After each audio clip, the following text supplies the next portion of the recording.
সংবাদ মাধ্যমে প্রতিদিনের খবরের শিরোনামে ভিন্ন ভিন্ন ঘটনা স্থান পেলেও একটি জায়গায় যেন প্রতিদিনের খবরে একই শিরোনাম, আর তা হচ্ছে সীমান্তে চোরাচালান কারবারি। এর মধ্যে অন্যতম আখাউড়া সীমান্ত। সংবাদ মাধ্যমের প্রতিদিনের একটি জায়গা দখল করে থাকে এই সীমান্তে চোরাচালান কারবারিদের নানা অবৈধ কর্মকাণ্ড।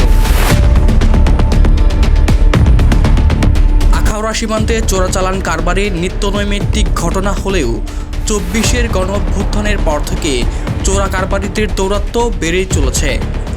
মাদকদ্রব্য, ভোজ্যপণ্য, গাড়িসহ দেশীয় আগ্নেয়াস্ত্র সরবরাহ করা হচ্ছে। ফলে আগামী জাতীয় সংসদ নির্বাচনে এর প্রভাব পড়তে পারে বলে মনে করছেন বিশেষজ্ঞরা। প্রতিদিন এভাবেই কোটি কোটি টাকার কর ফাঁকি দিয়ে এসব পণ্য দেশে প্রবেশ করানো হচ্ছে। গত ৫ বছরের তথ্য অনুযায়ী বিজিবি ২০১৯ সালে ৮১,৯৭,৯১,হাজার টাকা মূল্যের চোরাচালান এবং মাদকদ্রব্য আটক করে। সেখানে ২০২৪ সালে ৫ বছরের ব্যবধানে ২,১৮৪,২৮,৫২,০০০ টাকা মূল্যের চোরাচালান জব্দ করা হয়েছে।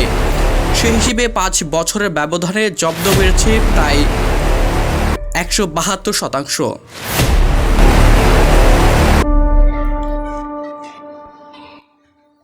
চোরা কারবারির প্রতিরোধে প্রশাসনের তৎপরতা থাকলেও যেন কমছে না এদের দৌরাত্ম্য। এর মূল কারণ হিসেবে বিবেচনা করা হচ্ছে সীমান্তে ত্রুটিপূর্ণ কাঁটাতারের বেড়া, যার ফলে খুব সহজেই চোরাচালান আদান প্রদান করা হচ্ছে। বিশেষজ্ঞরা বলছেন, কাঁটাতারের বেড়ার সঠিক সংস্কারে কিছুটা হলেও কমতে পারে আখাউড়া সীমান্তে চোরাচালান কারবারিদের দৌরাত্ম্য। জাহিদুল ইসলাম, দৈনিক সকাল।